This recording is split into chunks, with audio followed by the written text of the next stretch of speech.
Greetings and salutations, Dave, or I guess technically I should call you Dead on Dave. This is Christopher Daniels. Hey everyone, it's the Native American Tatanka. Want to give a big shout out to Dead on Dave. Dave, this is Leon White, Big Van Vader. Dead on Dave. What's up, man? It's the coach. Hello, this is the hardcore legend Mick Foley, and I know when I want to keep up with the latest in wrestling news from around the world, I check in with Dead on Dave Productions. He covers a wide variety of wrestling topics, including the career of the hardcore legend. Don't miss it. Dead on Productions. Yeah.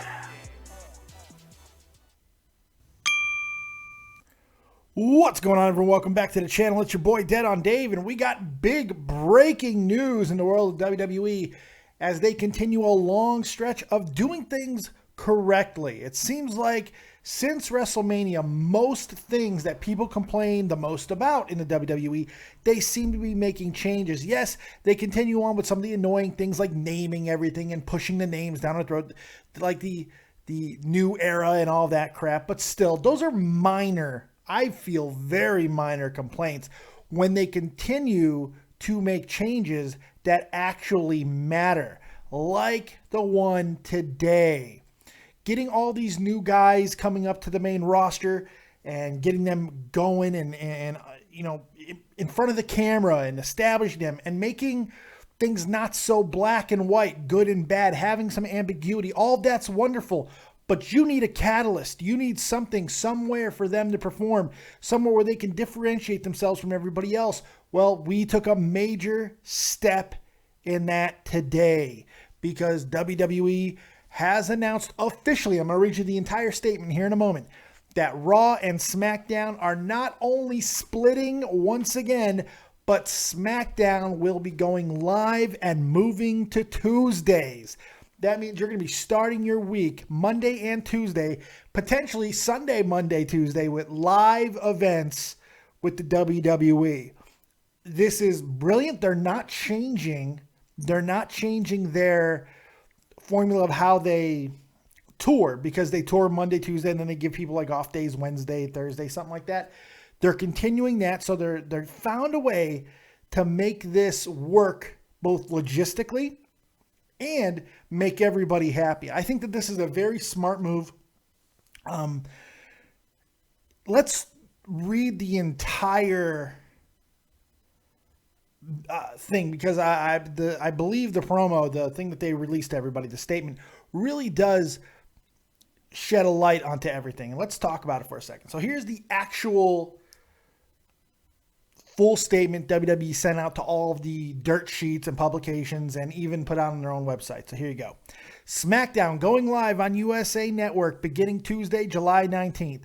SmackDown to feature distinct roster and storylines. New York and Stamford, Connecticut, May 25th, 2016. USA Network, the exclusive cable home to WWE marquee property, announced the weekly SmackDown show will air live for the first time ever and move to Tuesdays every week beginning July 19th from 8 to 10 p.m. Eastern Standard Time.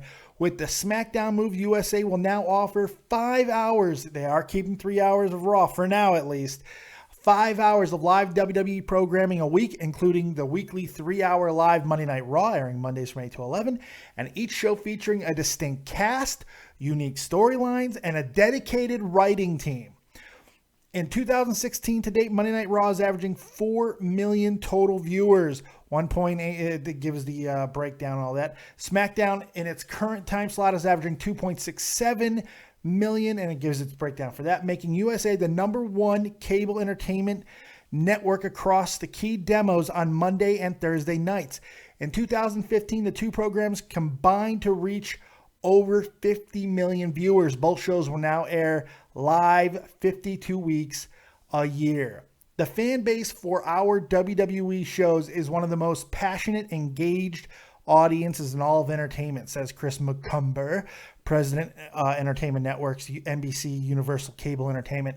There is a huge appetite among our viewers for live programming, and the ability to move SmackDown to a live format brings a new level of excitement and helps truly eventize this every week. This WWE's flagship program will both leverage the incredible depth of our talent roster, distinct storylines, and the unpredictable nature of live TV, said WWE Chairman and CEO Vince McMahon. This move will undoubtedly build more excitement and deepen engagement with our fans around the world. You basically can't argue with anything in that statement. I don't understand how anybody could think that this is a bad move. I don't see it. I can't buy into it. It's a brilliant move. Now, the only thing that I will say on it is this. If you knew that the brand split was coming, I don't understand why not try to engage Cody Rhodes a little bit more. He could have been very important into this, but it just kind of shows you where WWE's head is as far as using certain people one way and others another. This is a really smart move for just the freshening of WWE, just the freshening portion of it. This is desperately needed. You don't need to create more championships. You just need to have one title that kind of goes back and forth between the two rosters, and you have all the other titles, on one roster. Like the men and women's title, that needs to be, you can go to either roster. SmackDown has the United States title, fucking Raw, the Intercontinental title, and then maybe add a tag team title. I don't know. I don't even think that is necessary. Maybe even have the tag teams go back and forth, and then you have your United States and your Intercontinental as the workman titles, or like the brand titles in a way, for both Raw and SmackDown. I think it makes a lot of sense. I think that you could do a whole lot of good things with this. Now, can it fail? Absolutely. Can it be a big mistake? Sure. But so could staying the way it was and not making changes. But based on the way the booking has been lately and how they've been taking a little bit more chances with the ambiguity side of it, I think that there's really good idea of continuing that. And live is the way to go. For one, that's a big thing. Going live is huge. It might even be a bigger story than the brand split. You can always change the brand split. If the brand split ain't working, you go back to the super shows. You have the rosters, talent exchange, whatever. That's not a big deal. Live is a huge deal. Having SmackDown live is a humongous deal. Humongous deal. I think that it's going to be great. I think that it's a really good idea because of the fact that you're going to be able to have all this, the unpredictability of the live, man, And then the ability to bring in different wrestlers from NXT, maybe even have NXT on this someday, you know what I mean? There's just a lot of things that you can do to enhance people by having live segmented programs and having a distinct and important roster for each one. Now, look, there could be floaters that go back and forth between brands. I don't think that is something that you can just go, okay, well, everybody, you here. I think you can have a couple guys that go back and forth, free agents, whatever you want to do. There are so many ways that you can do this, but the fact that SmackDown is live again is great. Now, we could talk about now the next thing is Raw going back to 2 hours. I think this is a move that goes into that. I think this could definitely be a move that predicates that, because you don't need now with another show that is 2 hours live, which gets much more advertising preferences and all of that stuff, better advertising revenue. Now you can even make a bigger, stronger argument to cut out that third hour of Raw. So there are plenty of ways to go as far as that. I mean, there's so many different things that you can do now because of the fact that you're going live and you have 5 hours of primetime advertising revenue and all of that. It kind of gives you a little bit of freedom. Look, the reality is they were already doing the SmackDown broadcast on Tuesday. They had the cameras, everything was there. So the only thing that was not added into it was the live factor, which is what they're very good at doing. So adding the live to SmackDown is virtually going to cost them nothing while making them a fuck ton of money in ad revenue, because you make more money on live events than you do on scheduled events, because more often than not, you're going to have a bigger audience on the live events. Wrestling fans are going to come back because of the fact that it's live. A lot of people don't watch SmackDown just because it's not live. just because it's taped and you can read the spoilers. Not having the spoilers anymore. So, I mean, there's a lot of things here that is really cool, and it just works. It's smart. I don't feel that there's a risk in this, you know? I mean, like, even with the potential of a brand split failing or not catching on or showing a little bit of lack of depth in the roster, which I think with this new Cruiserweight Championship Series coming on as well, I think that roster depth is about, any problems that they might have with roster depth is about to go away because they're about to influx so many new people into it. I mean, 32 of the best cruiserweights of the world, in the entire world, are all going to get a shot on the big stage. That means something, and a good majority of them, if they have a positive experience, is going to stay there. So maybe they even bring on a cruiserweight championship, a light heavyweight championship, whatever they want to call it. You bring that into it, and then you have another title to work with. I just really like this. I think it's smart. I think it works. People are going to get into it because now they take out the spoilers aspect. Wrestling fans like the live feel, man. It does work out.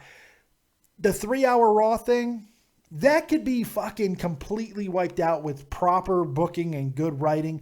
And you know what? Having the freshness of a brand new roster and storylines and new things could solve that right on its own. So I think that there's a lot of things here that are positive. People want to be negative about it. I'm sure some people will, because nobody's ever going to be happy. There are certain people, some people in this very chat, who are going to be very upset. Oh, that's not going to work. Not really having any ideas of why it won't work, just because you want to hate fuck everything. And that's completely okay. That's your right. But the reality is, if you love wrestling, you got to love this move, even if you're not in favor of the brand split, which honestly, I don't understand how you couldn't be, because at the very least, there's going to be a short-term shot in the arm. Because I like the draft. I like when it's time to shake things up again. I like things like that. I think it works. So kind of cool. Chris Cresser just donated $2. The SmackDown brand is really going to profit from the brand split. It's a good move if done right. Anything's a good move if it's done right. That's the thing. If anything is done properly, it can work. If even the best laid plans executed poorly are going to fail. So hopefully with two, and I think it was important in that announcement that they made, that they also brought attention to the fact that there's going to be 2 distinct writing staffs. That's a good thing too. Pittsburgh boy, how would the brand split affect house shows? 0 at all, because SmackDown was already taped on Tuesdays, so it doesn't affect anything. As far as touring and all of that, it's the exact same. Nothing is going to change as far as house shows. That's going to be the exact same thing, because you have Monday and Tuesday, the same days that they always filmed.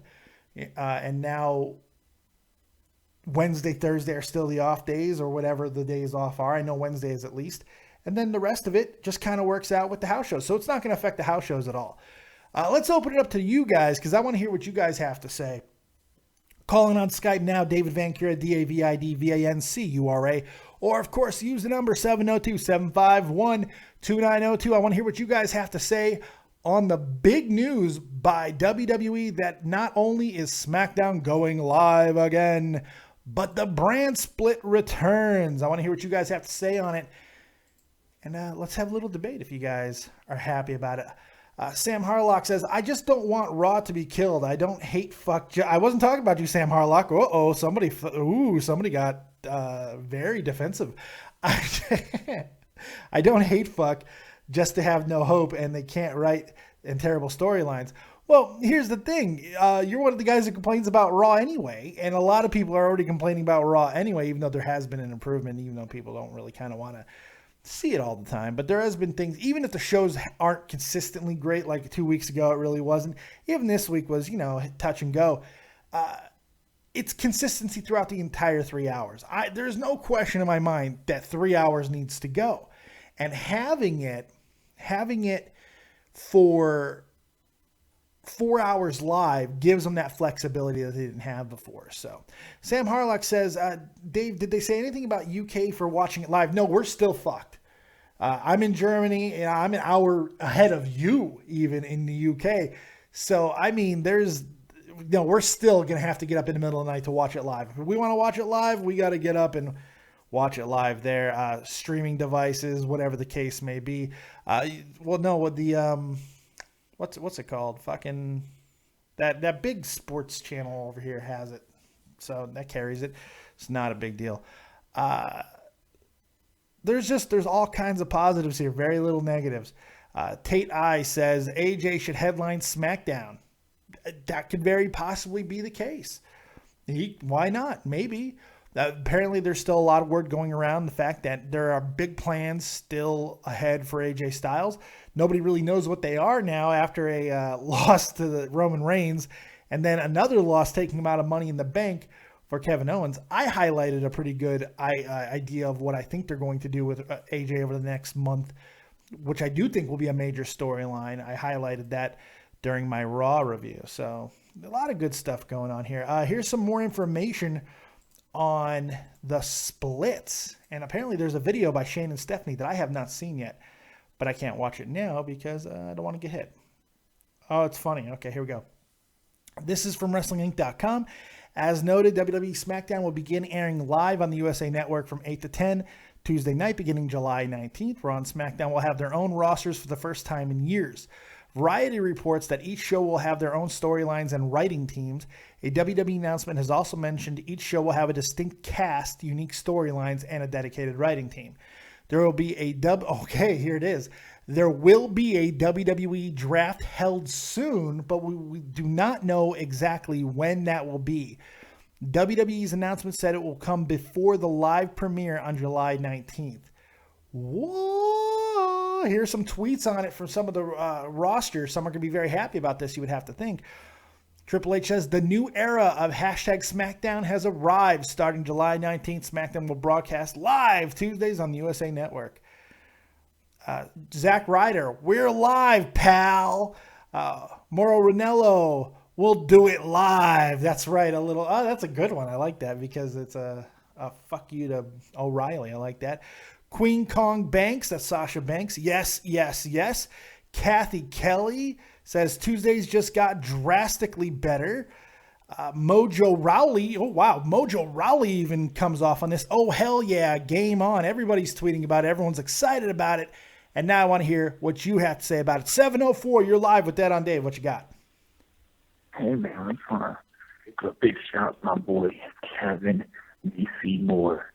I want to say okay, you're creeping me out. I'm afraid you're going to turn me into a lampshade, so I'm going to let you go. That really scared me. That guy sounded like he was ready to put me into a basement. He puts the lotion on the skin or else he gets the hose again. Scared the shit out of me. Oh my God, that was creepy. I don't know who that was. He scared me. Given Name Family Name says you can build more storylines with a brand split. That's positive. Agreed. Whatever, mate. At least we can watch it a day later on YouTube here in the EU. I watch it live, man. Fuck all that shit. I watch it live on that big, I forgot the big network. Sky Sports. Sky Sports. It's live on Sky Sports. Sam Harlock, if it goes to 2 hours, I have hope. I think it will eventually. It gives them the room to do it now. You got 4 hours of live primetime programming. You can go live now, or you can go to a 2 hour Raw. There's no reason to keep it if it's failing.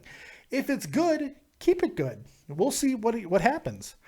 Given Name Family Name, I hope they extend pay-per-views to 4 hours to include both. I don't want to wait 2 months. Ooh. Matt Ernie says, Dave, I think we are all thankful for this shift so we don't have to see Roman every show. Oh, there you go.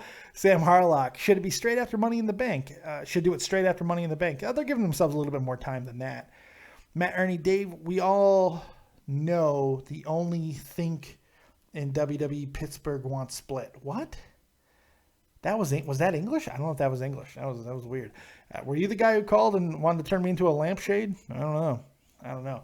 But this is great news, man. It really is. I think that it's smart to give them to the middle of July. I think that you're going to be able to do a lot of good stuff with it. You know, it's going to be rough for me because that means live reviews on Monday and Tuesday. But you know what? This is good for me too, man. I'm really excited about the fact that I'm going to have this possibility of doing more things live. You know, you can't go wrong with having things live. It's live. It sounded like I got a donation, but for some reason it didn't show up.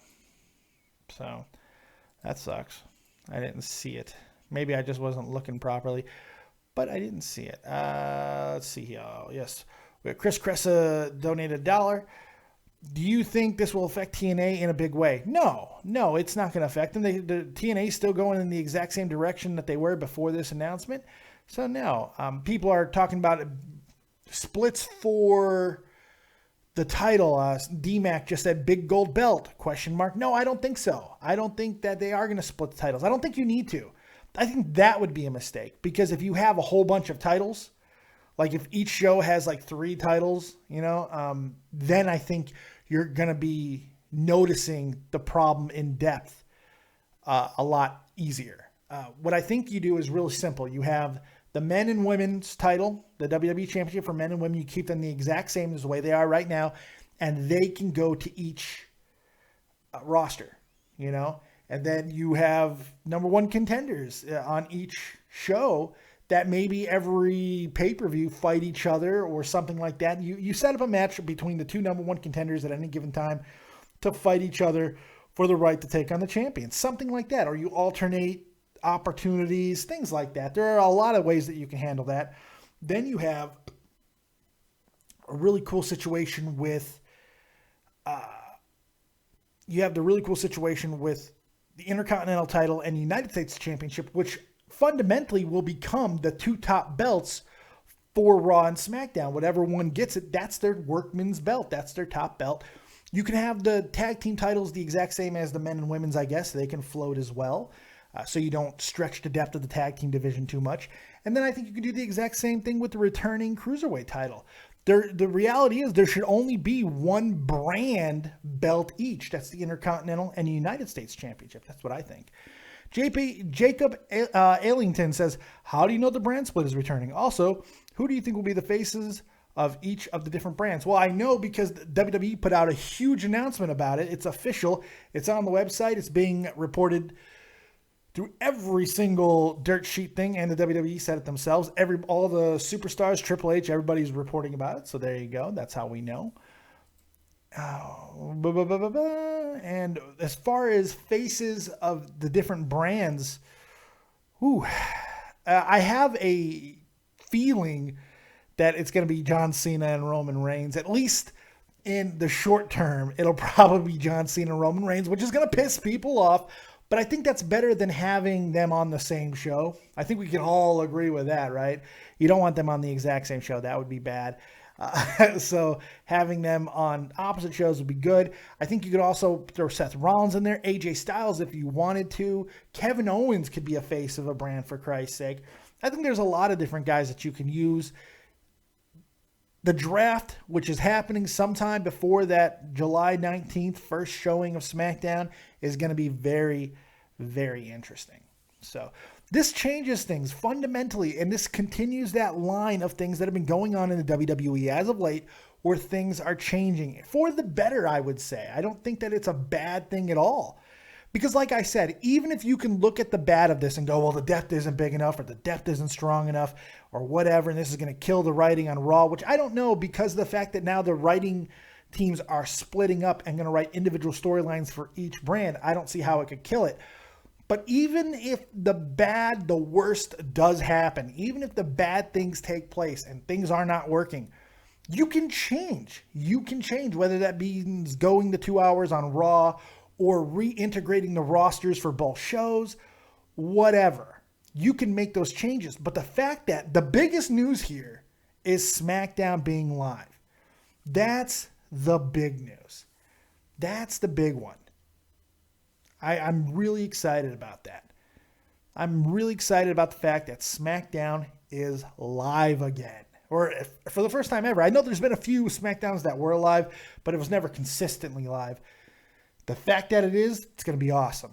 Fallacious Scottman says, have Cena and Reigns on Raw so everyone can watch SmackDown and not have to see any of them. I guess that's one way you can look at it. Sam Harlock says, could see Nakamura on the main roster in 2016. Absolutely. I think this definitely opens the door now, even more so.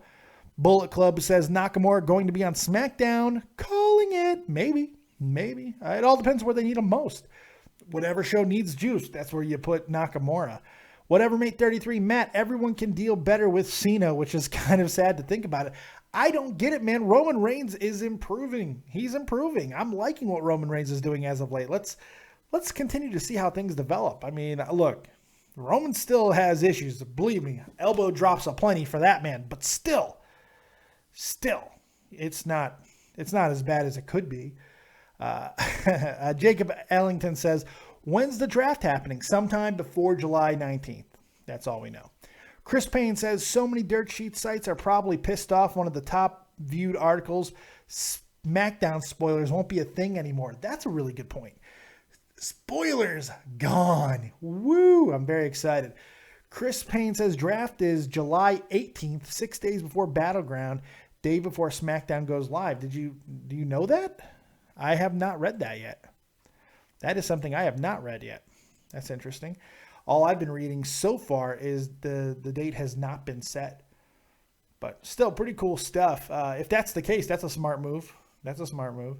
And the cool thing about this is, and people really don't seem to understand this or even know about it, is essentially this changes nothing as far as how WWE already operates. They already they record SmackDown on Tuesdays. The spoilers are already out right now. Now they already have the cameras there. They already have the production team there. It's all in place. The only thing they have to do is have the live feed, which obviously they know how to do quite well because they're doing it the night before on Raw. So it kind of works out quite beautifully. It's smart. It's efficient. It's going to bring in more ad revenue because it's a live program. It gives you flexibility. I think it's good, man. I'm very excited about it. As long as they don't go stupid here and split up the titles and add new titles and all kinds of crazy things. The only thing that I want to see with this situation is maybe you add in the Cruiserweight title after the Cruiserweight Championship tournament that's happening. After that, maybe you have a Light Heavyweight Championship and you bring that in. I think that's a good idea. But other than that, we don't need a European title. We don't need a TV title. We don't need, even though I love the TV title personally, we don't need a TV title. We don't need a European Championship. We don't need a hardcore title. We don't need any of those. You have the United States and the Intercontinental Championships be the focal points of the respective brands. Whatever brand gets them, those are your main workman titles. Then you have the World Heavyweight Championship that kind of floats between both shows. And then you can pick, hell, you could do coin flips for the right to who's the number one contender. Or minor pay-per-views, you have number one contenders be crowned a month out. Like whoever the first number one contender is, they get that pay-per-view match against the champion. And then at that same pay-per-view, you have a number one contender established from Raw and a number one contender established from SmackDown. And you have them fight at that same pay-per-view that the first title match will be held. And then you have your number one contender for the next pay-per-view. It's really that simple. It's really that simple. So I'm excited about it. I hope that whatever mate just says, somehow this is a way for them to remake the Divas title. I hope not. I don't think so. I'm hoping that's not going to be the case. But we'll see. We'll see. It shouldn't be. But we'll see. They've done such a hard, laborious job of making the women's title look and feel just like the men's world championship that I think it would be a disservice to go and make it the stupid ass Divas title again. You don't need to have the women's title be a floater just like the World Heavyweight Championship. Make it have importance just like the tag team titles. This is how you make all of them very important, and it allows your top stars to not be branded. They can go wherever they want because they're the top stars. I like that. Fallacious Scotsman says, who do you think will be the GM? I think there will be Stephanie-Shane feud, and Stephanie being in charge of SmackDown and Shane being in charge of Raw, and have the two rosters fight against each other. That's always an option. That's one of the beauty points of this. You can also, if you want to write out Triple H, one day you have the possibility of having Triple H lead his NXT brand to the promised land. I mean, there's all kinds of things that you can do here. So there's virtually no lose. No lose here. This is a smart move. Should work out quite well. We're live for all of you guys who Well, you know, because you're here. Make sure you hit the like button right now. Also, if you want to call in, I'm taking calls on Skype. David Vancura, DAVIDVANCURA. Or, of course, use number 702-751-2902. All of that information is right there. You look right underneath my slideshow. Wait. Yeah, see? Call in now. The big red letters over there says it. See it? There you go. My information's right there. You can call in. Let me know what you think of the big news today. The huge news that WWE is splitting the brands and SmackDown, which I think is the bigger news. SmackDown going live again. 4ZA. This is unrelated, but Eden was just released. Yeah, she was released last night. Not a big deal. But I love this, though. This is one aspect about that I love.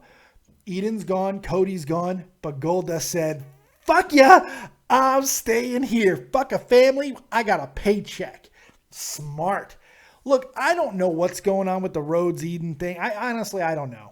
I'm getting a little bit skeptical over this whole thing. Not that it's a work, but because Eden has been posting teasers about her leaving for a long time. This feels like a nagging thing. Like, well, I'm leaving. Why are you staying? You know? And Cody's like, well, here, I'll leave before you to take the heat off you because I love you, honey. Because he's probably one of those guys who thinks that the sun rises and sets in a girl's vagina, that they're the unicorn, that they're the soulmates, which is all bullshit, and just traps you into a Hallmark universe of fucking hell. Yeah, I'm happily married, by the way. You couldn't tell by that statement, but I am. It's because I don't get laid. Anyway, let's take a call. It's Ra, the entertainer. Hurry up, drink your NyQuil, folks. Time to go to sleep. Ra, what you got? Hey, man, how you doing? What's up, buddy? I was really shocked at first to see, because, you know, obviously just by the title of the video, I didn't really know what that meant. Maybe he's just... What does this mean?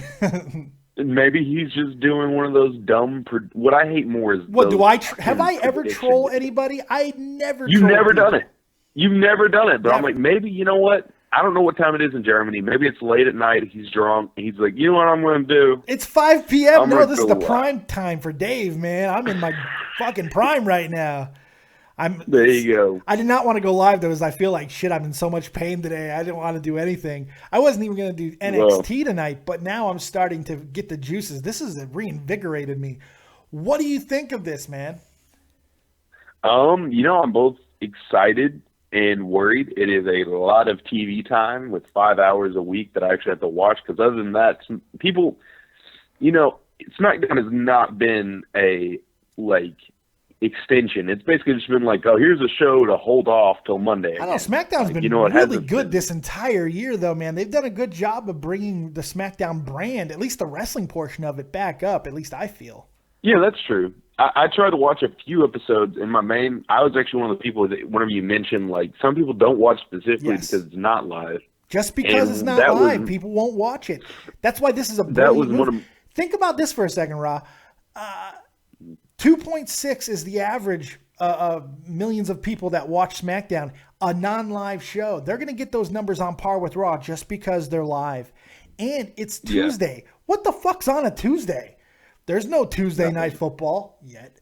There's no Tuesday night anything. Tuesday might be a bigger night than Monday at some point. Because you think about it, during the football season, when Monday Night Raw and Monday Night Football go head-to-head, if they do a good storyline on Monday that can somehow get the interest going for the next day, Tuesday's going to have huge ratings. This is brilliant. Yeah, it's very possible. And I think you can expect a lot of NXT call-ups very soon. I would imagine. So in some regards, there could be a lot of them, but I also think don't underestimate the Cruiserweight Championship Series that's coming up.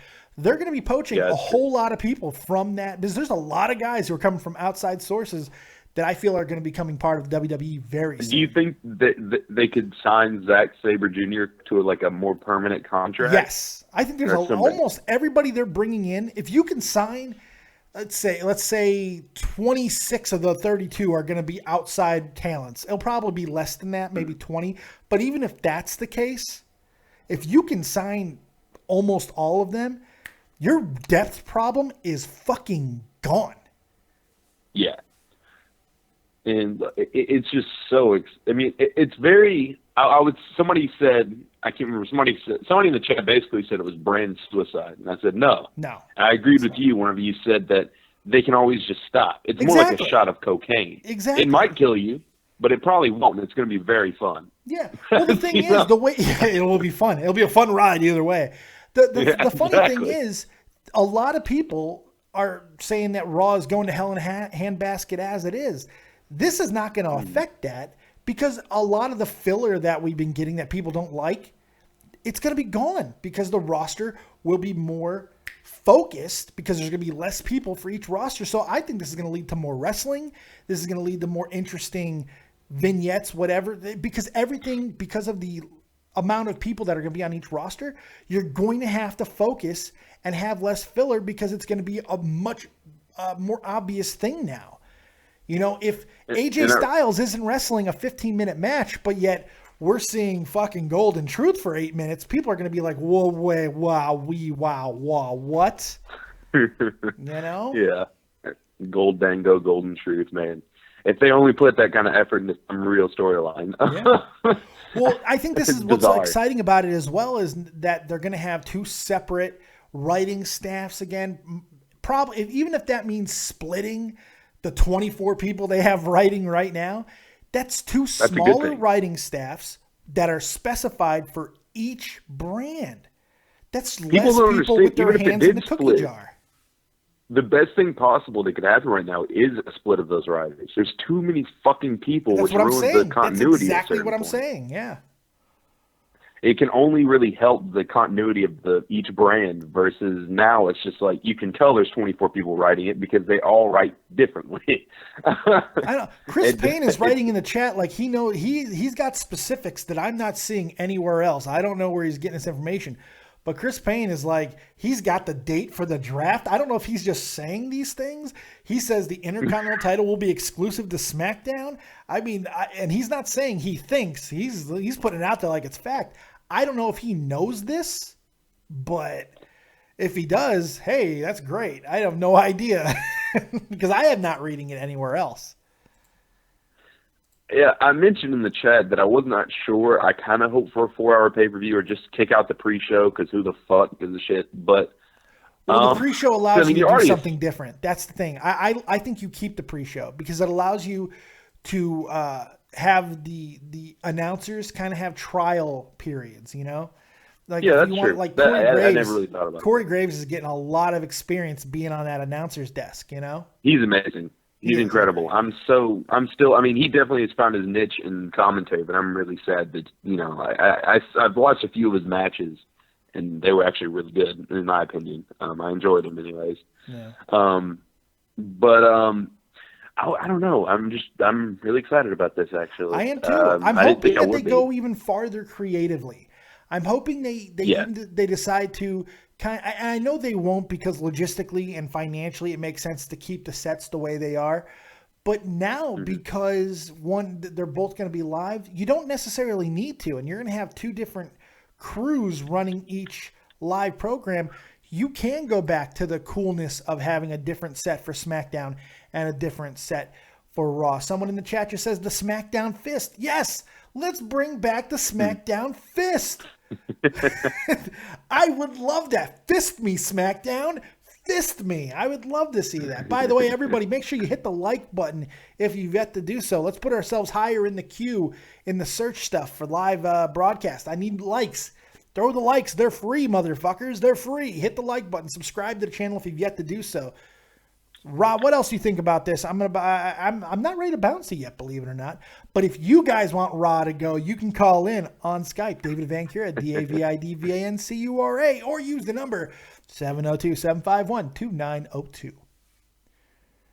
Please continue, Rob. What else you got for me, buddy?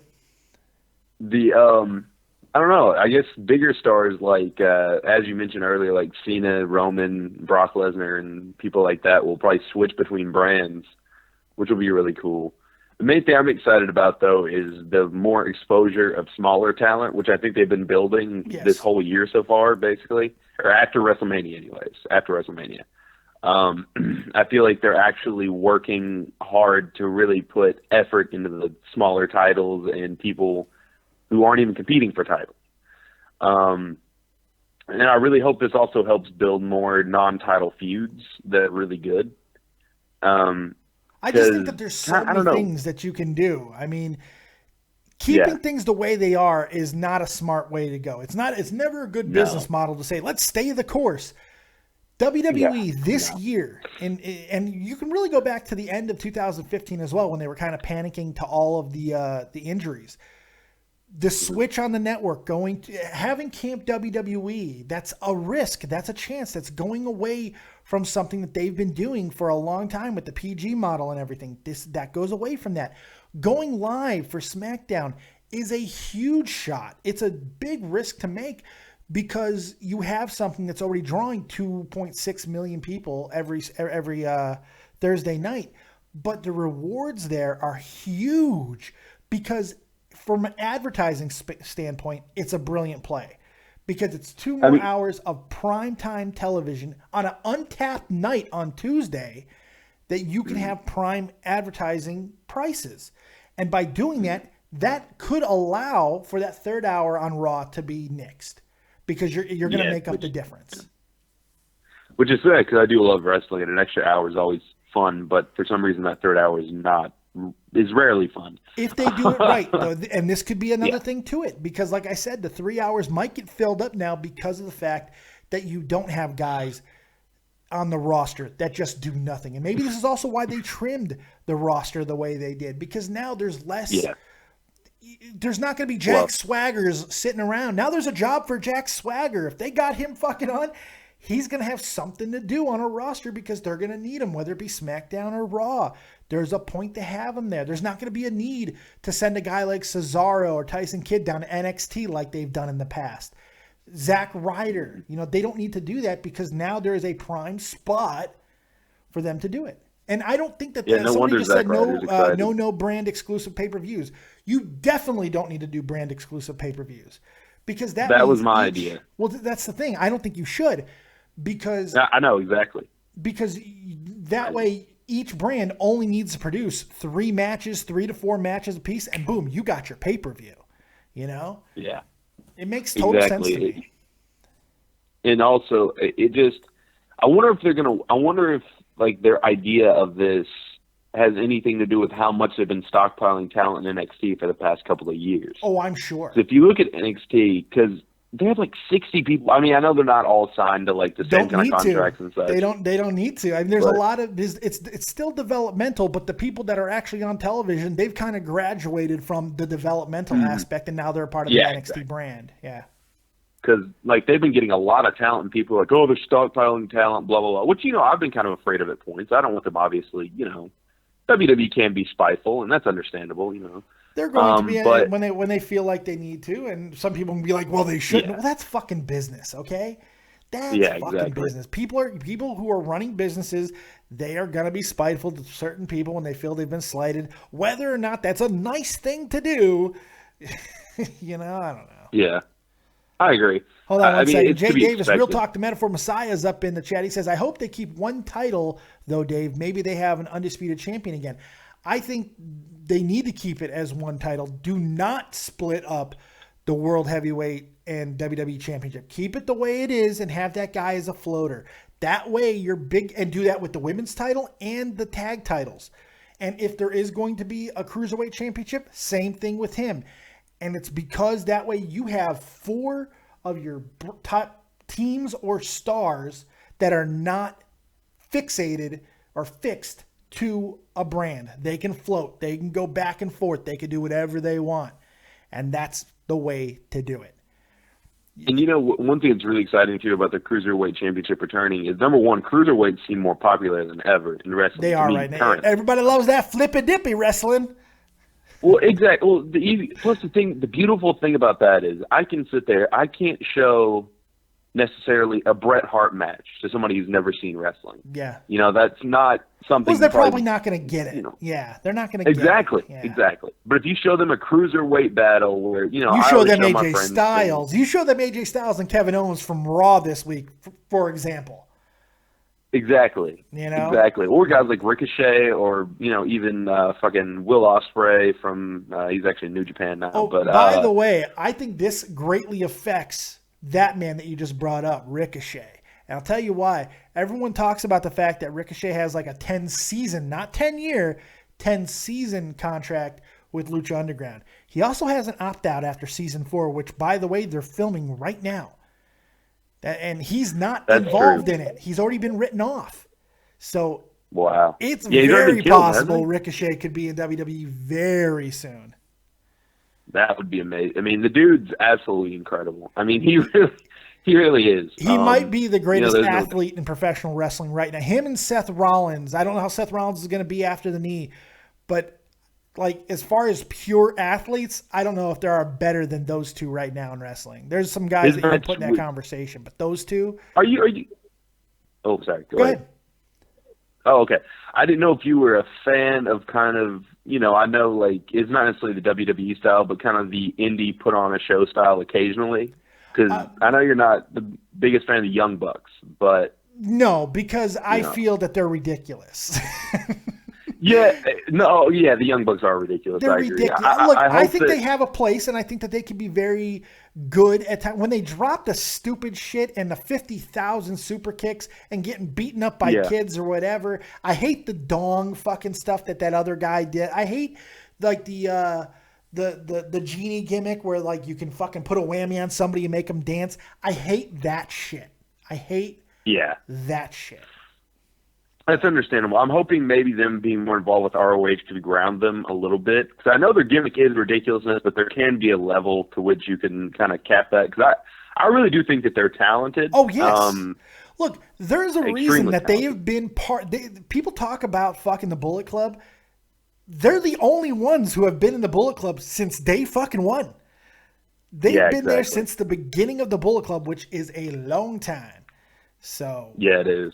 Yeah, and there's a reason that they're probably the most popular indie tag team in the world. Very popular. They're a great tag team. So, but I was going to tell you about a match that kind of had not the ridiculousness of the Young Bucks. But I don't as really far care as though. The showmanship. I'm trying to talk about pertinent things. I want to hear about a specific match. Raw, why do you do this, Raw? Why do you make me want to throw you over the top rope? Let me tell you about a match that nobody. Man. Hold on, wait. I want to make fun of you. Hold on, I want people to hear me making fun of you. Hold on.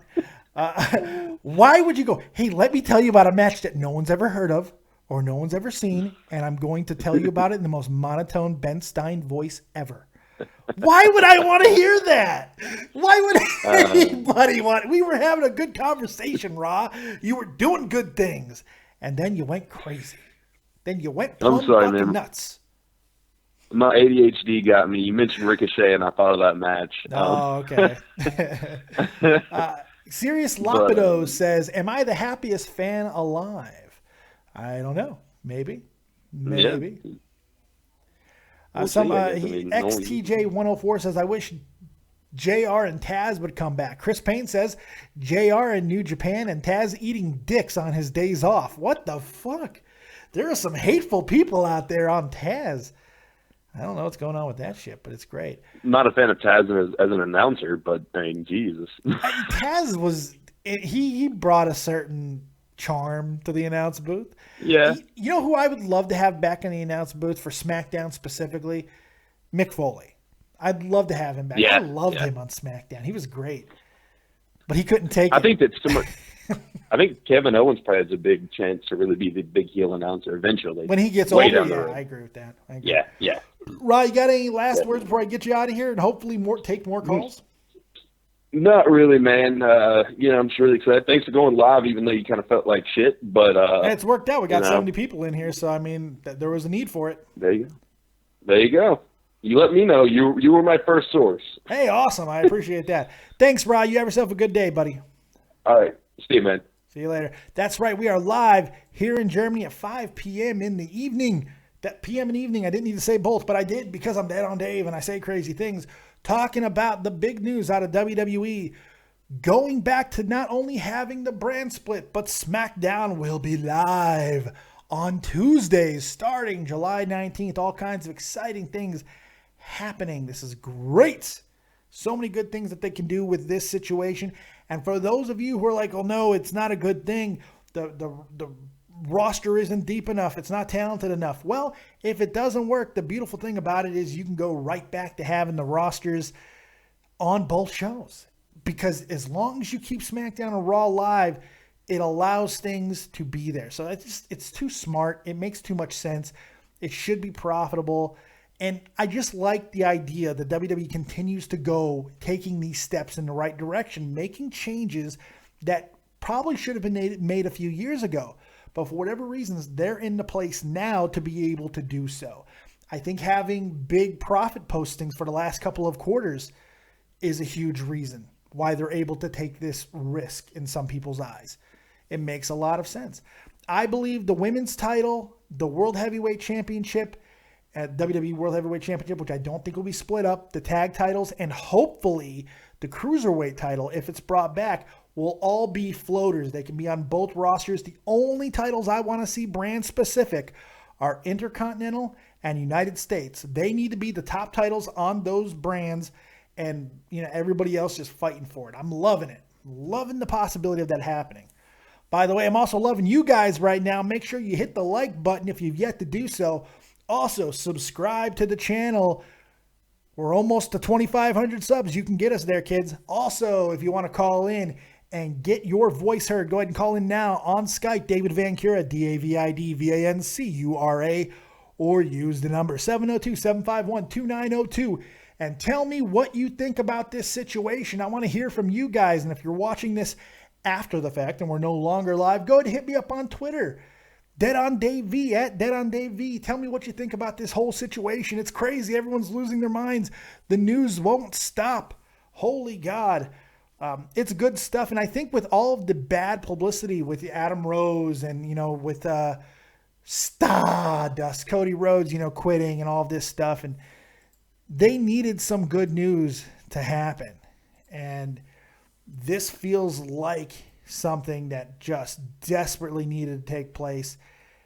And I'm glad for them, man. I really am. I'm glad that it's happening, and I'm glad that they're going to be able to get some good stuff going, And we'll see if this turns out to be a home run or a swing and a miss. I am tending to go more closely towards the home run.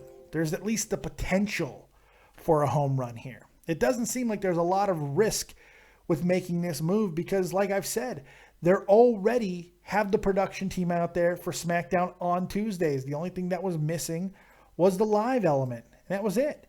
And now they're able to have premier advertising prices, so it's going to drive revenue up. It allows them to make changes. It's a brilliant, brilliant move. Matt Ernie says, Dave, live SmackDown can mean no more Jerry Lawler. Very possible. Very possible. We'll see.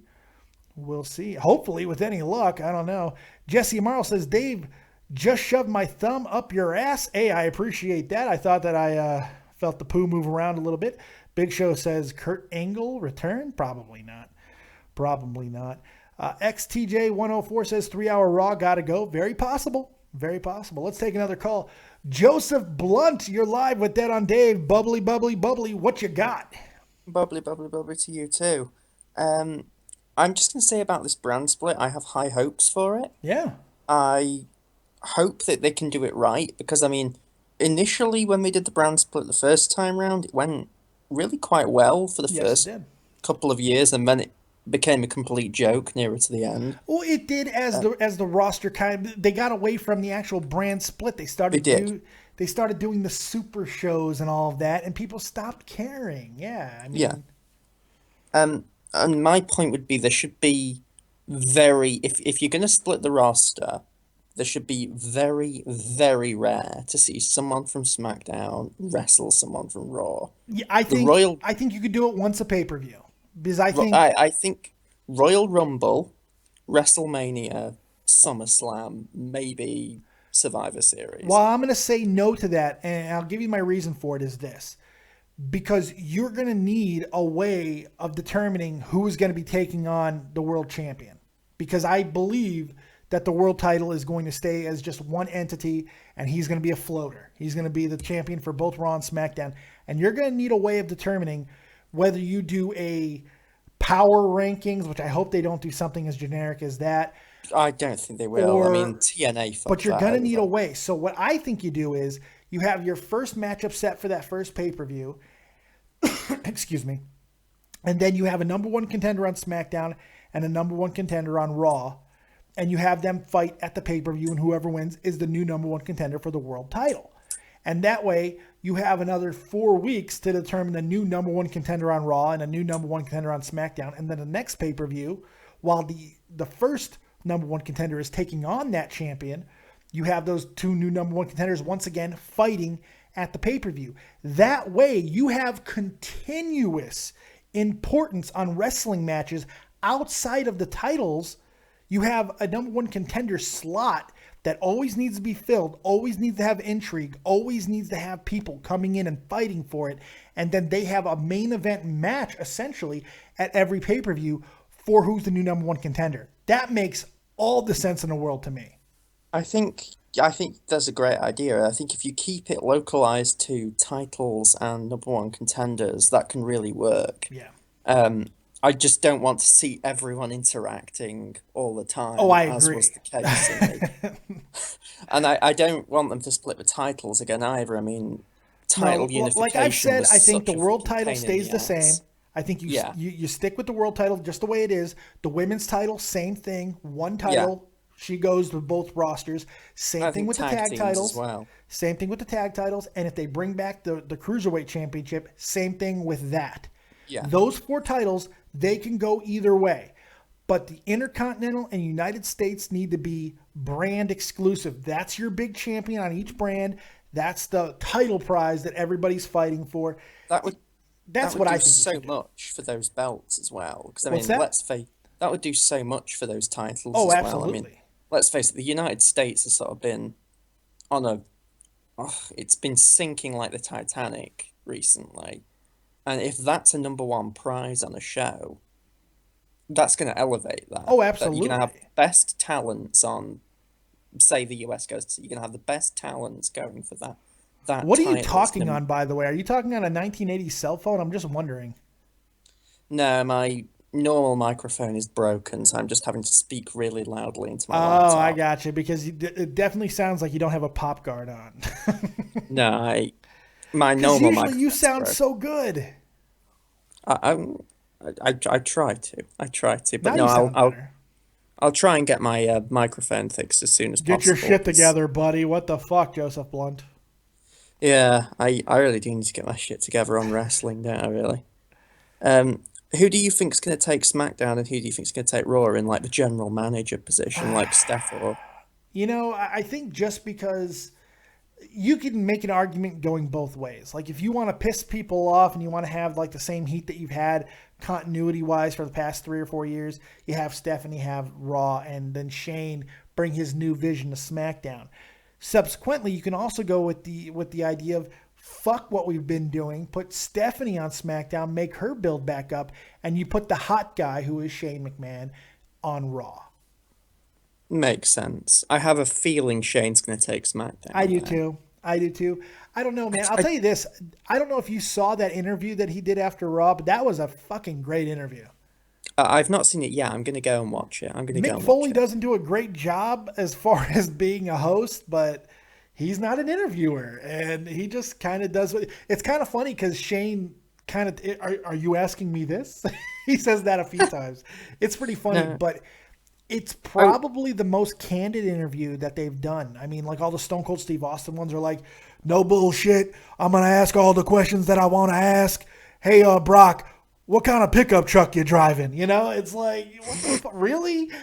I think he asked some edgy questions to Triple H. Not to fucking Brock, he didn't. Oh my! Hey Brock, what kind of beers you drinking now? Huh? How many hunting trips have you been on? I'm like, are you fucking serious? You got Brock Lesnar, somebody who has no problem saying stupid shit, and you're asking him about what fucking beers he's drinking just so you can plug the Stone Cold Steve Austin IPA. It's fucking great. It tastes amazing. Oh, Yeah, Jesus yeah. Christ. Plug in Broken Skull Ranch. Fucking here at the Broken Skull Ranch, if you know what I'm talking about.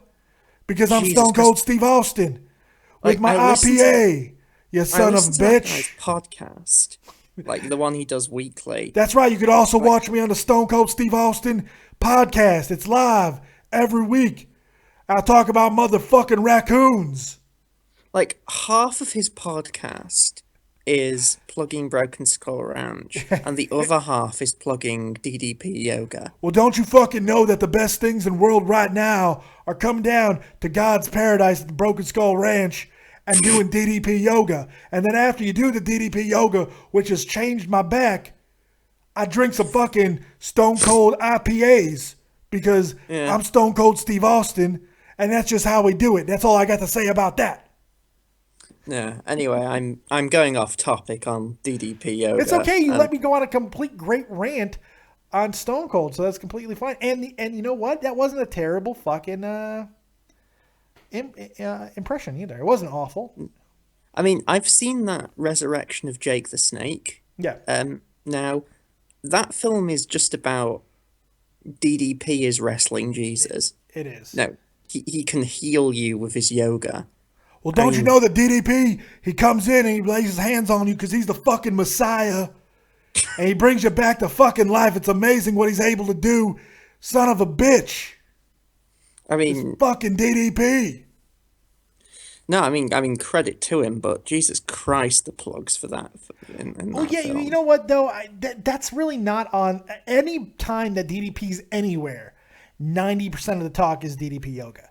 Because that's True. just... DDP's like, hey, I'm not going to charge you anything for being on this show, but we're going to talk a lot about DDP Yoga.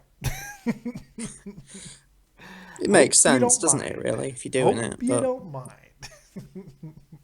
anyways, you can throw me over if you like. I will do that. All right, Joseph, I appreciate the call, man. Have a good night, buddy. Will do. See. Yep. Let's bring in Bear. That's right. Bear's up in the chat. What's going on, Bear? You're live with Dead on Dave. What you got, you son of a bitch? Does this mean Byron's not going to be on both shows now? Hopefully. Oh, my God. Would it be so bad if we just got fucking... Corey Graves. Corey Graves, exactly. Corey Graves. You know what? For that answer, I'm going to make you a mod again.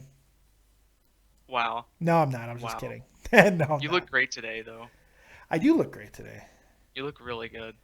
Thank you. That's very nice. Have you been pooping right? It looks like you've been pooping right. I've been pooping very well lately. Probably because I don't have you up my ass all the time. Now I have room to poop. See, that's good. I need to get out of there and give you some room every once in a while so you can poop. It's good stuff. Hold on. Right now, the chat just asked, Dog Void says, does anyone think that it will stay for good? Well, yeah, this is a major move. Yeah. This isn't something that, well, we'll try it for a couple. This isn't a TNA. We're going to go live for 3 weeks. No. We're going to go on Monday and get like 5 viewers. This is a major move. This is and look, the brand split is big news, but the bigger news is SmackDown going live.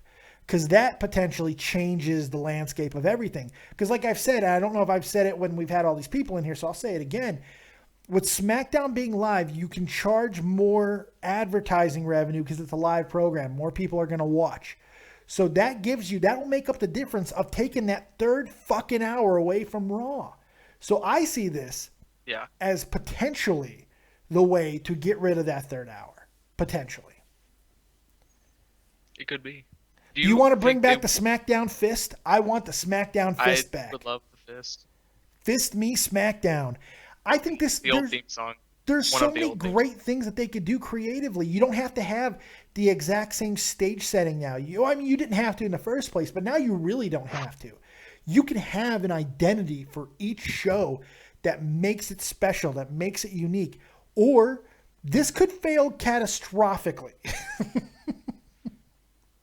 Well, after this, NXT could also become its own actual brand and not just seen as development. At some point down the line, like what you said earlier in the show. I guarantee you at some point it will.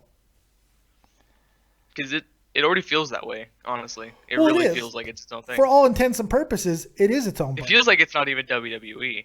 Well, that A lot of the time in it some feels like some it's regard. not. Well, Zack Ryder makes sure that you'll always remember because it's woo.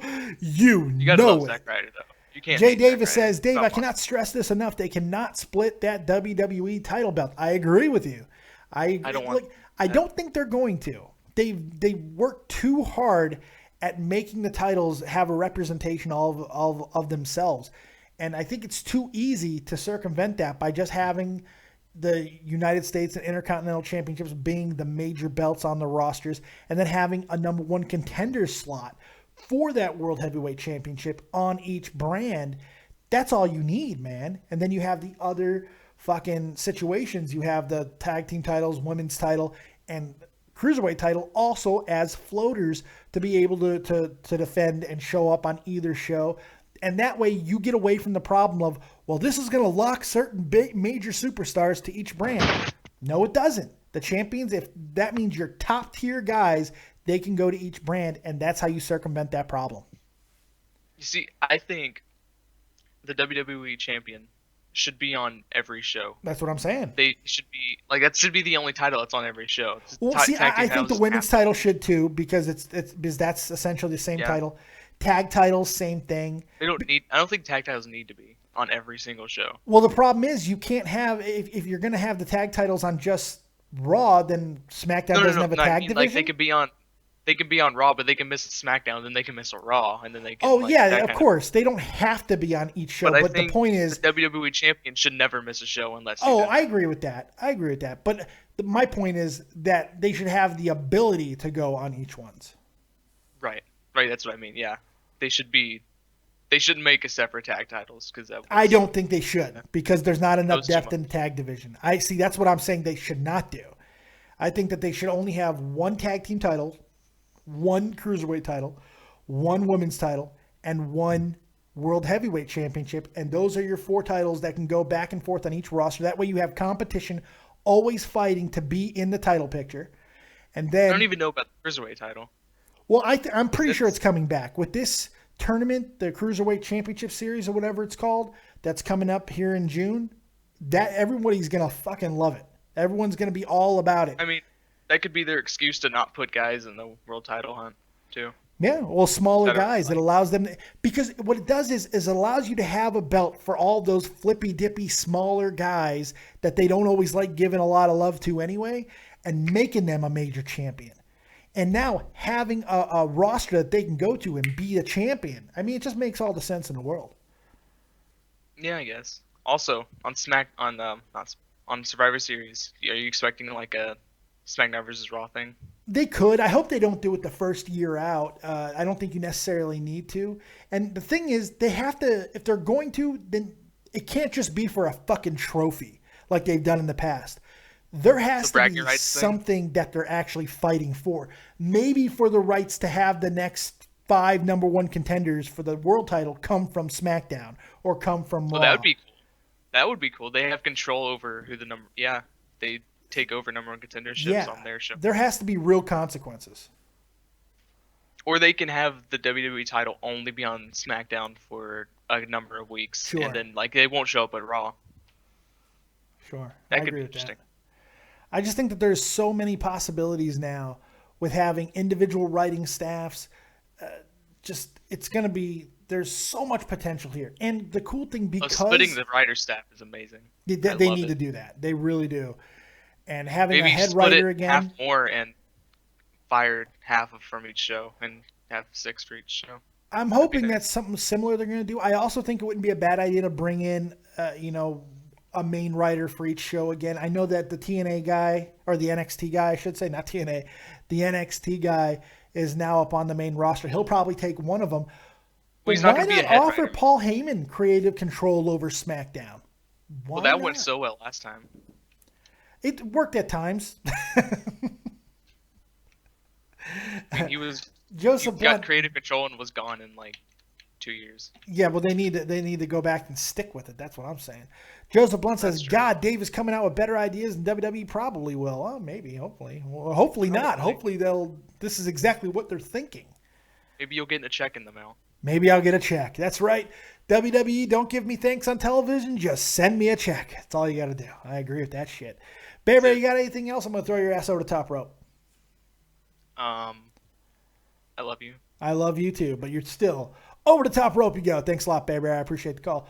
We're taking your live calls and reactions to the big news that WWE is going back to the brand split. Calling now on Skype, David Vancura, DavidVancura, or use the number 702-751-2902. Look right there in the bottom left-hand corner of your screen there. All my information is there. You can go ahead and call in. You could also go over to www.betondave.spreadshirt.com. You can see we got the Copious shirt behind me. We got a lot of other great shirts all made by the incredible graphics man. You can see his little promo right there. White Death Graphics. That's Sal. He's my Copious graphics guru. He made all kinds of shirts and hoodies and cups. All kinds of good stuff. Go check it out over at www.betondave.spreadshirt.com and support the channel. You could also support the channel by donating right into the description box below. You can donate and help support the channel that way as well. So much appreciated. But at the very least, hit that like button, kids. Show a little love to the channel. Hit the like button. Subscribe to the channel. Let's take another call. 979, you're live with Dead on Dave. What you got? Hello? Hello, 979. What you got? You're live with Dead on Dave. Hey, you're talking about the WWE brand stick, correct? That's what I'm talking about. Yes, sir. Yeah, man, I think, well, my name is Chunk. Chuck or Texas, Chunk? Man. Chuck or Chunk? Which one? Sir? Is Chunk or Chuck? Chuck. Chuck, okay. I was like, Goonies, motherfucker. How about Chuck's cool, too. What do you got, Chuck? Hey, man, I think that the brand split is a good idea. I think it's been a long time coming. Yeah, I agree. Everybody, I know a lot of people agree with that, but I also think that with the brand split going on, I think they should have separate world titles. I don't agree with that, but go ahead. Well, I'm just making my point about it. Yeah, go ahead. I'm just telling you I didn't agree, but go ahead. Well, I'll say this: either the separate world titles or have a ranking system or whatever set up that way. That way they have a clear-cut number one contender for the world heavyweight title. But the reason I say separate world titles is because to me it will make more sense. I would say bring back the world heavyweight title because it will not only elevate certain people. You're gonna have Roman Reigns, you're gonna have John Cena. They're gonna go after they're going to be in that main title picture. Those are the main two guys right now. They're going to be in the main title picture. But See, the other guys... Let me stop you there for a second. Let me stop you there because you're kind of going in circles. Let me stop you there for a second. Let me tell you why I think that that's not the way to go. This is exactly why I'll say that. You can accomplish everything that you're saying, like elevating, without going to two separate titles. And here's how you do it. Really, really simple. You have your two major titles on each brand. You got the Intercontinental on one, United States on other. Those are your workman's titles. Those are the ones that everybody is working for all the time. Then you have one major world heavyweight champion, and each brand will always have a number one contender for that title. But every pay-per-view, the number one contender from each brand has to fight each other, and then that person becomes the new number one contender, the actual number one contender for the World Heavyweight Championship. That way you don't have to have any hippy-dippy fucking ranking systems or anything like that, which never work. Ranking systems have never worked in the history of wrestling. TNA almost buried themselves trying to do it. It doesn't work because they never make sense.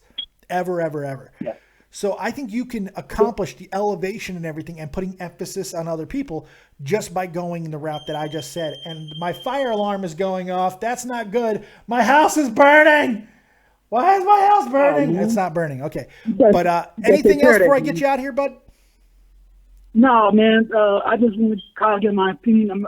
I looked at it on Twitter and I looked at it on YouTube. I was trying to find out what was going on, and I saw your show. And I called. I got a number. I said I'm gonna call in and hey, the house is burning down.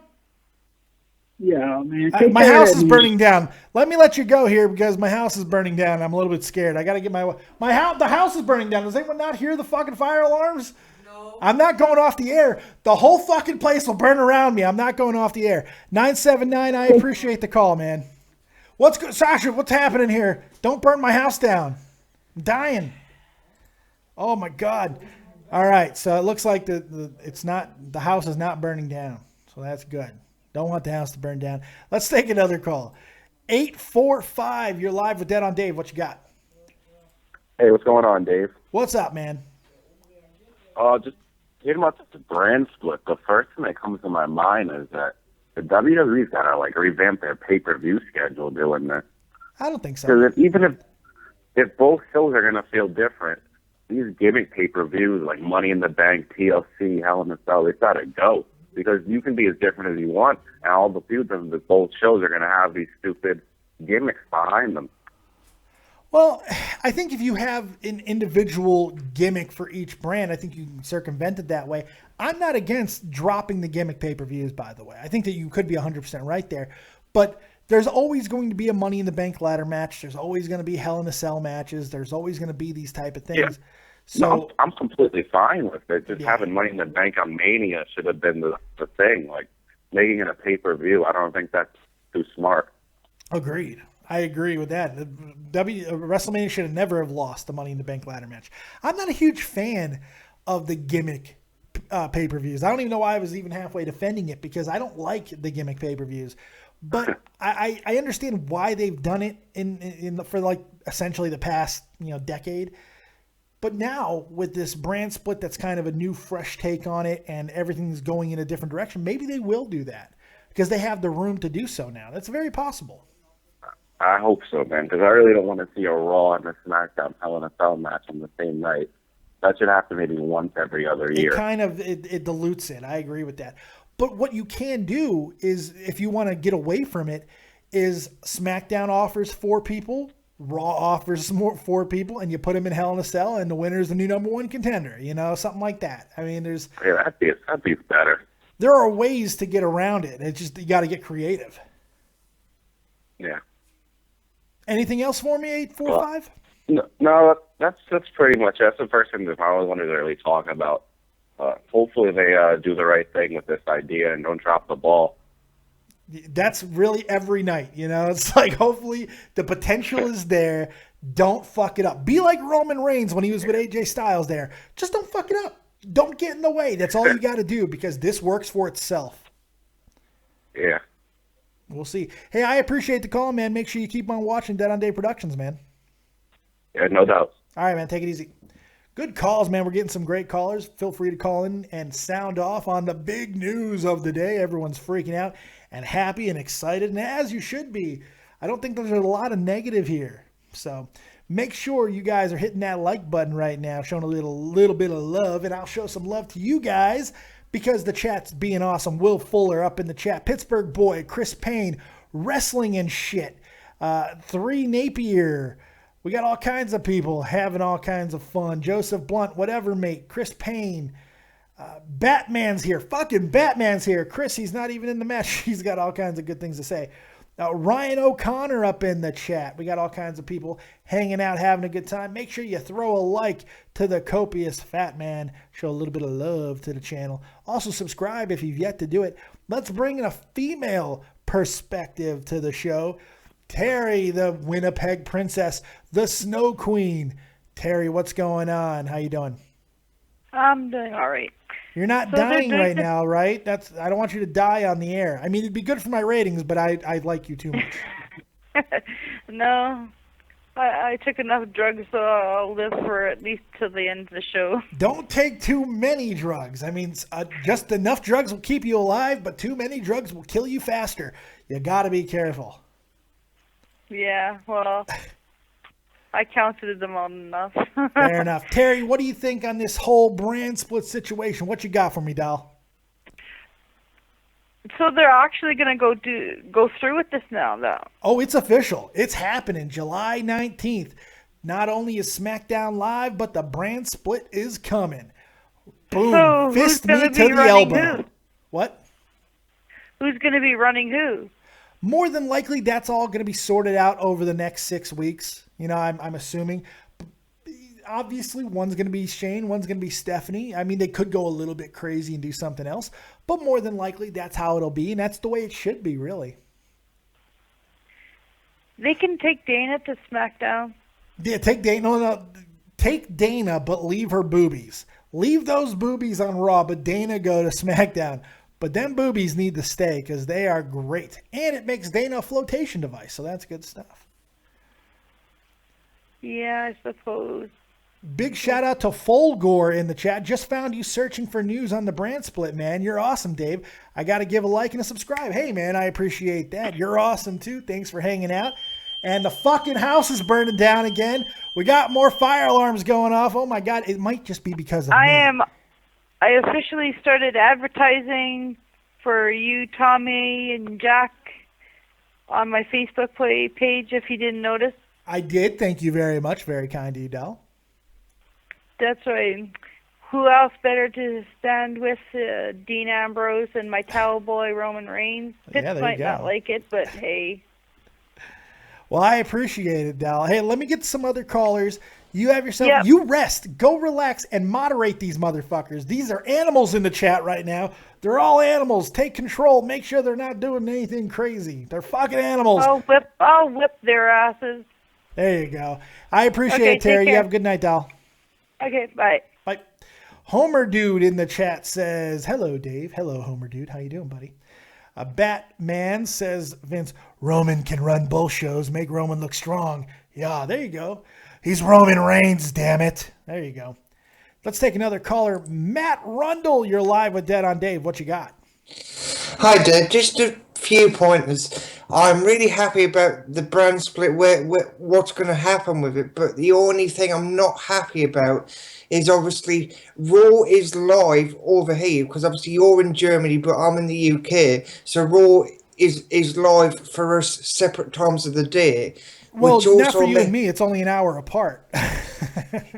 Yes, but which also means with SmackDown going live, I don't know whether it's only going to be exclusive to USA or they're going to bring it over across all platforms because Sky Sports over here, they've just moved it to Thursday nights about 2 weeks ago, and now all of a sudden it's going to be on Tuesday, which is kind of a bit annoying.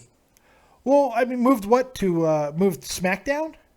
Yeah, the SmackDown used to be broadcast over here on Friday nights, and they moved it to Thursday nights. Well, yeah, but now with SmackDown going live, it'll be live on Sky Sports. I'm almost 100% sure of it, because Raw's live on Sky Sports, so it'll be live on Sky Sports for SmackDown as well, I'd assume. Yeah, I mean, let's hope so. The only other thing I won't be happy about is having to sit through all the commercial breaks. I think that's a minor fucking argument. That should not be a reason to be upset about this. I live in Germany. I'm an hour ahead of you guys. That means I get up at 2 o'clock in the morning and watch the fucking show for 3 hours on Monday. Then I do about an hour and a half to 2 hour live show. If I'm not complaining, nobody should be complaining. That includes you, Rundle. Suck it up, Buttercup. Well, that's true. I'll give you that. I mean, who do you actually think is going to go to which shows? I mean, is it going to be certain people go to certain shows, or are they just going to compete in matches to see who gets the first pick like before? Or I don't really know how they're planning to do it this time. Well, it seems like there are going to be two separate rosters, two separate writing crews, the whole situation.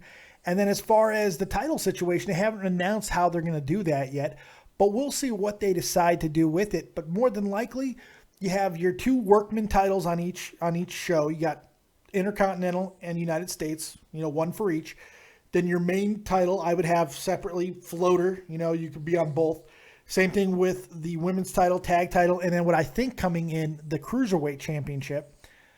Light heavyweight, whatever they're going to call it. I believe that's going to be its own standalone title as well.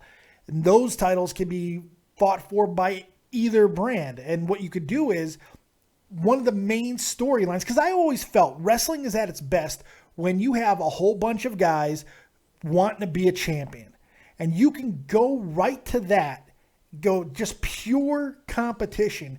And all the major storylines are about putting themselves, jockeying for position to be a number one contender for those belts that we were just talking about, whether it be for the brand belts or the major WWE titles that'll also be in play. And a couple of different ways you can go about making a number one contender, always in play. One real simple one is on that first pay-per-view after the split, you have a title match. Doesn't really matter who, whatever. But you have a number one contender from SmackDown and a number one contender from Raw fight each other at that pay-per-view, and that's your new number one contender. And then for the next 4 weeks on both Raw and SmackDown, each show is trying to get a new number one contender, and then at the next pay-per-view, those two number one contenders again fight each other, and then boom, you have another number one contender if you need it, unless the feud is going on farther for that title. You know what I mean? So I think it's a real easy way to go about it. I don't want to see a ranking system. I don't want to see that shit. But the question is, who do you see? What do you think is going to be the way that they're going to go? I mean, it doesn't matter what you think. I'm just kidding. Go ahead. I mean, one thing I do really want to see, which I don't think will happen, but I would like to see how it used to be with like the world title on Raw, and then SmackDown had its own. Oh, no. That is the one way that this is going to fail. If they go back to a fucking title split, no.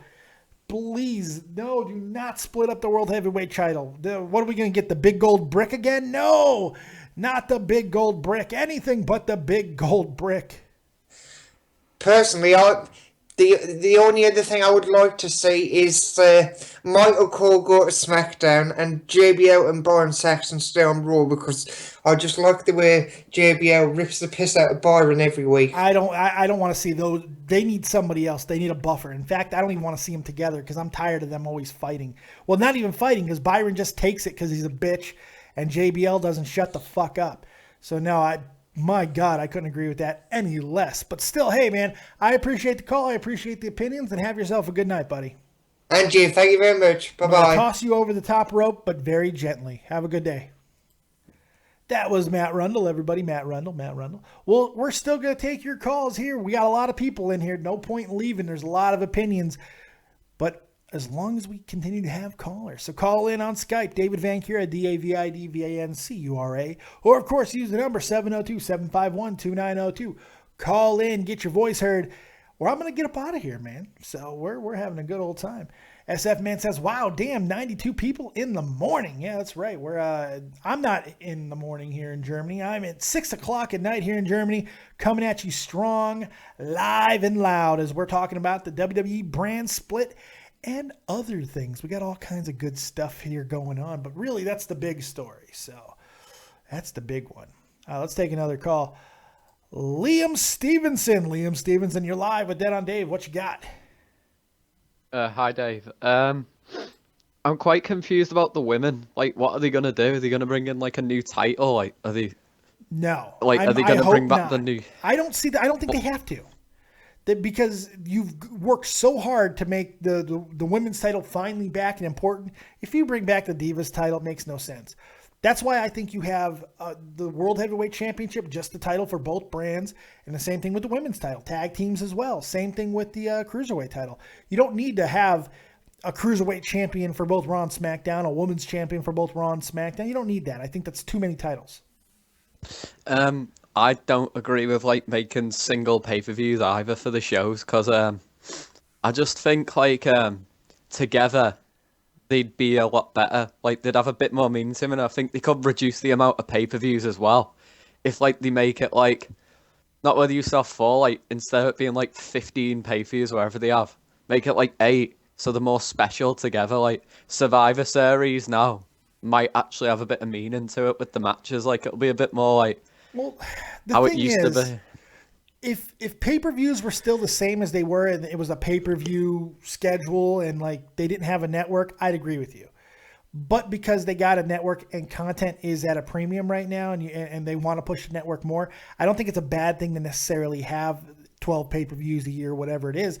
You just have to make better use of the pay-per-views that you have. I mean, hell, in fact, they had 2 specials on the network that both worked really well. You had a King of the Ring special last year and a Elimination Chamber special that became their own, like, pay-per-views. Beast from the East is another one like that. So adding specials, adding events isn't necessarily a bad idea. You just have to execute properly. And I think having a brand split is going to allow you to do that more effectively. I also think like the NXT superstars will have like a better opportunity to go up because like the people who aren't really like aren't gonna get like the big push like Elias Sampson. I actually like him. I don't know why I like him, but I'm quite a big fan.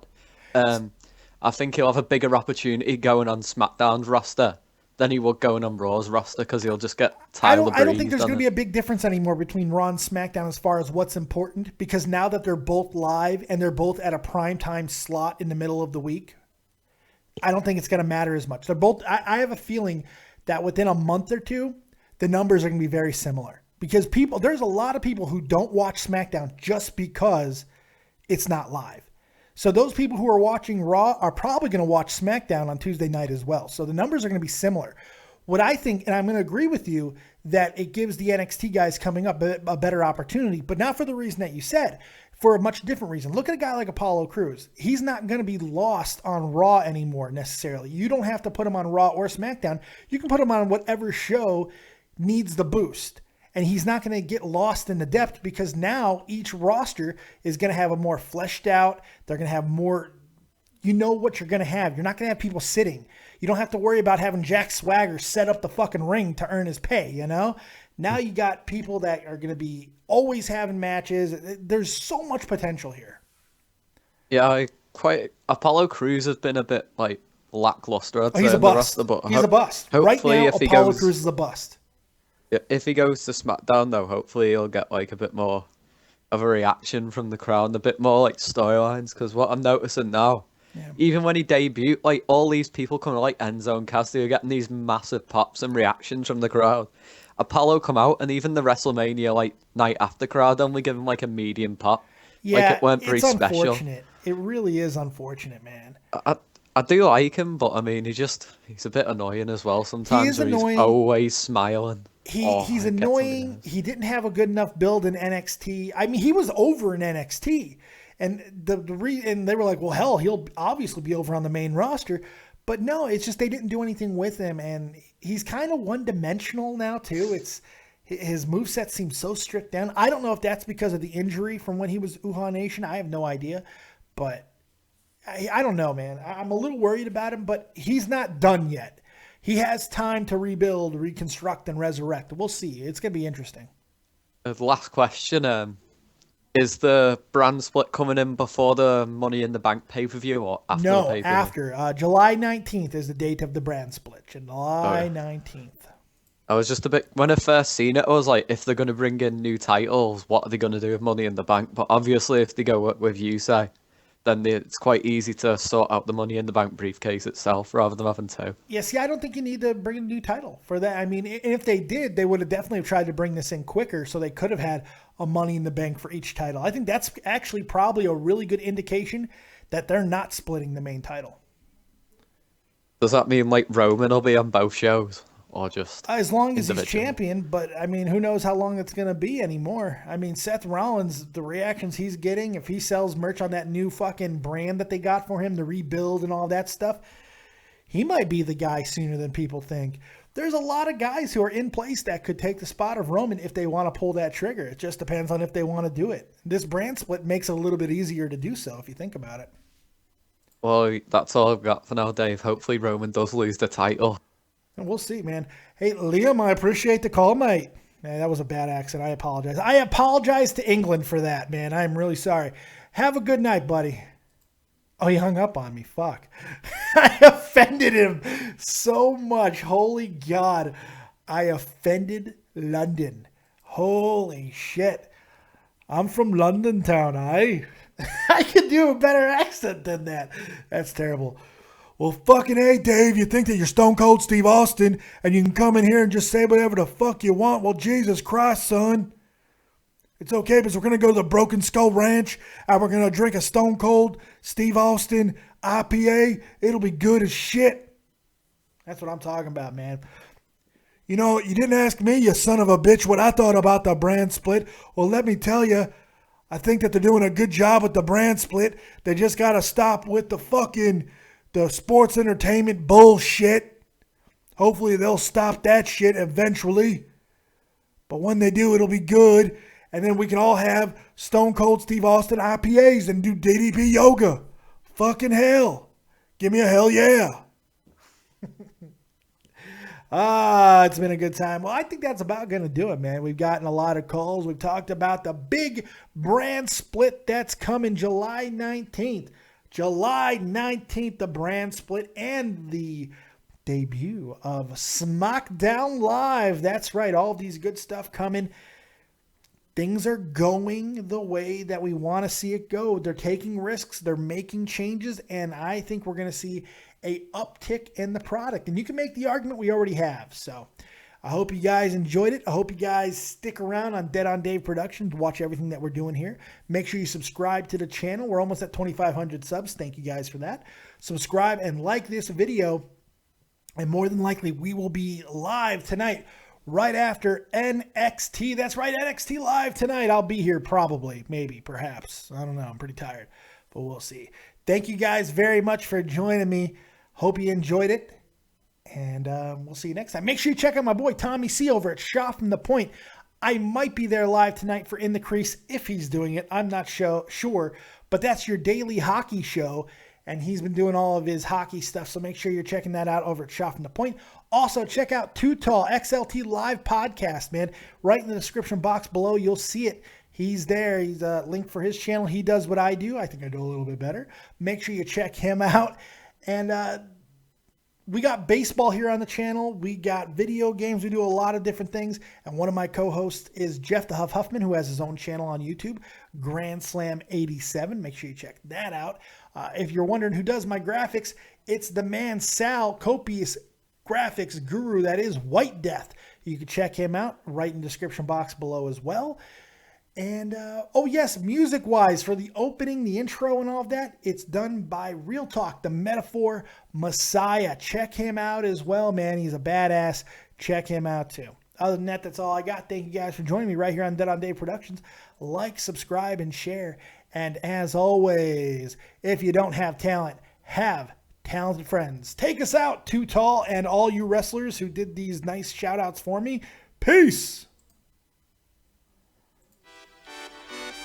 Greetings and salutations, Dave, or I guess technically I should call you Dead on Dave. This is Christopher Daniels. Hey everyone, it's the Native American Tatanka. Want to give a big shout out to Dead on Dave. Dave, this is Leon White, Big Van Vader. Dead on Dave. What's up, man? It's the coach. Hello, this is the hardcore legend Mick Foley, and I know when I want to keep up with the latest in wrestling news from around the world, I check in with Dead on Dave Productions. He covers a wide variety of wrestling topics, including the career of the hardcore legend. Don't miss it. Dead on Productions. Yeah.